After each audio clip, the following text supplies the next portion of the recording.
গোপালগঞ্জের ট্র্যাজেডির পরে আওয়ামী লীগ রোববার হরতালের ডাক দিয়েছে। এই হরতাল কতটুকু সফল হবে না হবে সেটা নিয়ে তো প্রশ্ন রয়েছেই, প্রশ্ন থাকতেই পারে।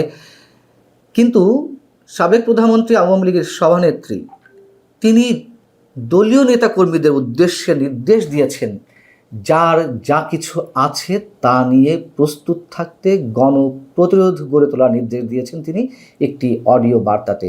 টাইমস অফ ইন্ডিয়া এটি বলছে, এবং টাইমস অফ ইন্ডিয়া আওয়ামী লীগের সাধারণ সম্পাদক ওবায়দুল কাদেরের একটি ইন্টারভিউ করেছে।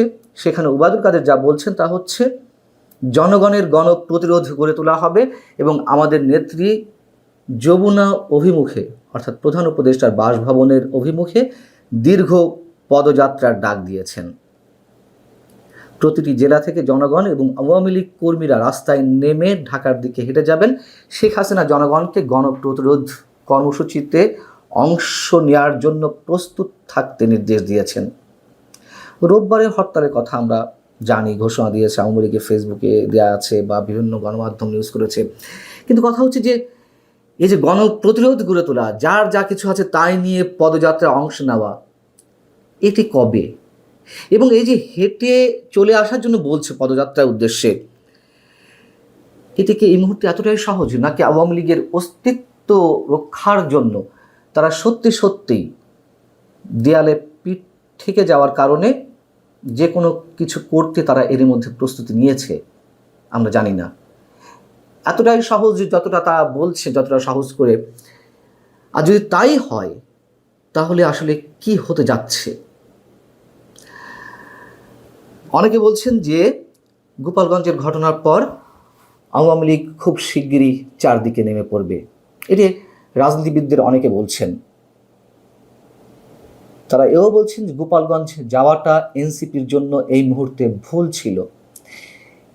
যে ঘটনাটি ঘটেছে, যে 5 জন মানুষ নিহত হয়েছেন, আমরা অফিসিয়ালি জানি 4 জন, আওয়ামী লীগের দাবি 7 জন, আর পরবর্তীতে 1 জন মারা গেছেন চিকিৎসাধীন অবস্থায়, আহত গুলিবিদ্ধ অবস্থায় যিনি চিকিৎসাধীন ছিলেন ঢাকা মেডিকেল কলেজ হসপিটালে, তার মৃত্যু হয়েছে। অর্থাৎ টোটালি 5 জন, যেটুকু আমরা খুব নিশ্চয়তার সঙ্গে বলতে পারি 5 জন নিহত হয়েছেন। এবং এই যে ঘটনাটি ঘটল গোপালগঞ্জে, তার জন্য সরকারের দায়িত্বহীন আচরণকেই রাজনীতিবিদদের অনেকেই দায়ী করছেন। এতে করে আওয়ামী লীগ লাভবান হয়েছে, এ কথাও বলা হচ্ছে। এদিকে নাহিদ ইসলাম, এনসিপির আহ্বায়ক, তিনি বলছেন সামনে আরেকটি লড়াই, তার জন্য তারা প্রস্তুতি নিচ্ছে। নাহিদ ইসলাম বলছেন যে আমরা আবারও গোপালগঞ্জ মার্চ করব। এবার কিন্তু আমরা ফিরে আসবো না, গোপালগঞ্জের সাধারণ মানুষকে চিরতরে মুজিববাদ থেকে মুক্ত করে ছাড়ব।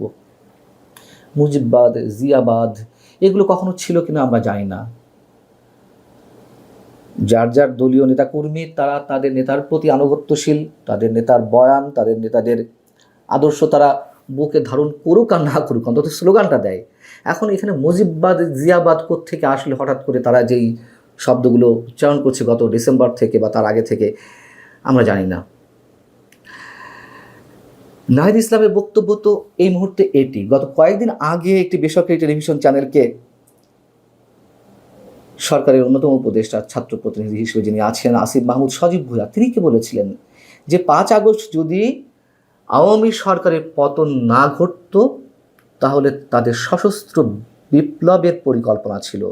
অর্থাৎ হয়তো সেই সময়ের জন্য তারা খুব শীঘ্রই সশস্ত্র বিপ্লবে নেমে পড়ত।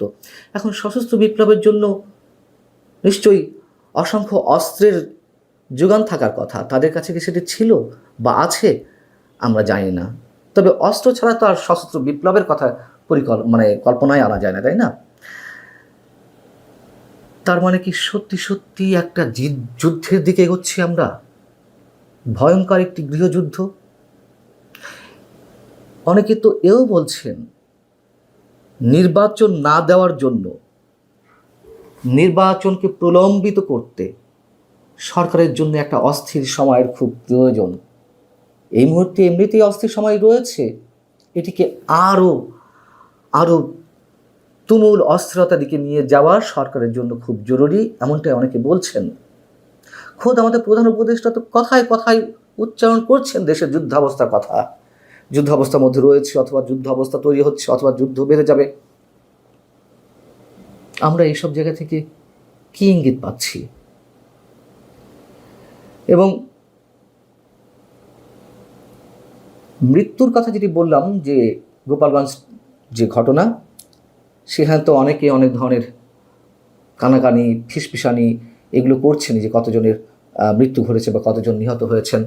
এর আগেই বললাম যে আওয়ামী লীগের পক্ষ থেকে 7 জন দাবি করা হচ্ছে নিহত হয়েছেন, অসংখ্য মানুষ গ্রেপ্তার করা হয়েছে, এখনও চলছে। এবং কারফিউ শনিবার সকাল 6টা পর্যন্ত আবারও বহাল রাখার কথা বলা হয়েছে সরকারের পক্ষ থেকে। কি চলছে গোপালগঞ্জে? কতটুকু খবর আমরা গণমাধ্যমে পাচ্ছি? অনেক প্রশ্ন। গণহত্যার অভিযোগ নিয়ে যারা আওয়ামী লীগের নেতাকর্মীরা বিদেশে পালিয়ে আছেন, আমি প্রথমেই যে কথাটি বলছিলাম যে রোববার যে হরতালের ডাক দেওয়া হয়েছে সেটা আসলে কতটুকু সফল হবে। এর আগে গত 18ই ফেব্রুয়ারি আওয়ামী লীগের পক্ষ থেকে হরতালের ডাক দেওয়া হয়েছিল ফেসবুকে ঘোষণার মাধ্যমে, আওয়ামী লীগের যে অফিসিয়াল ফেসবুক পেজ রয়েছে সেটির মাধ্যমে। কিন্তু আমরা দেখলাম যে ফেসবুকে যে আহ্বান, সেটিতে আওয়ামী লীগের কোনো নেতাকর্মী তেমন একটা দেখা যায়, তেমন একটা বললেই বলা যেতেই পারে যে সেই হরতাল নিঃসন্দেহে কোনোভাবে সফল হয়নি, হওয়ার কথাও নয়। রাষ্ট্রযন্ত্র তাদের বিরুদ্ধে বা তাদের রাজনৈতিক কার্যক্রম নিষিদ্ধ ঘোষণা করা হয়েছে। কজন নেতাকর্মী রাজপথে নামবেন এই অবস্থায়? তবে শেখ হাসিনা যে নির্দেশটি দিয়েছেন সেটি একেবারে হালকাভাবে আমাদের নিশ্চয় নেওয়ার কোনো সুযোগ নেই। যার যা কিছু আছে তা নিয়ে প্রস্তুত থাকতে বলেছেন। আওয়ামী লীগ কী করবে সেটা নিশ্চয়ই তাদের রাজনৈতিক সিদ্ধান্তের বিষয়। সরকারের পক্ষ থেকে যা কিছু করা হচ্ছে শুধু আওয়ামী লীগের বিরুদ্ধে নয়, দেশের মধ্যে একটা নির্বাচন যে খুবই প্রয়োজন, একটা নির্বাচনের মাধ্যমে একটা গণতান্ত্রিক সরকার যে দেশের মধ্যে এবং দেশের বাইরে আন্তর্জাতিক নানান ষড়যন্ত্র চলছে সেগুলো মোকাবেলা করার জন্য একটা নির্বাচিত সরকারের বিকল্প নেই। কিন্তু অনেকের মতে এই সরকার বোবা, কালা, কানা হয়ে আছে, কারো কথা শুনছে না, কোনো কিছু দেখার চেষ্টা করছে না, কোনো কিছু স্পষ্ট করে বলছেও না। অর্থাৎ চারিদিক থেকে একটা মারাত্মক কিছু ঘটে যাওয়ার অশনি সংকেত। আওয়ামী লীগ কতটুকু সফল হবে কি না হবে সেটা আমরা জানি না, তবে এটুকু বলতে পারি সব কিছু মিলিয়ে সব দিকের প্রস্তুতি হিসেবে অবশ্যই সাধারণ মানুষ আতঙ্কিত। নানান ধরনের আশঙ্কা তাদের মনের মধ্যে এখন ঢুকে গেছে।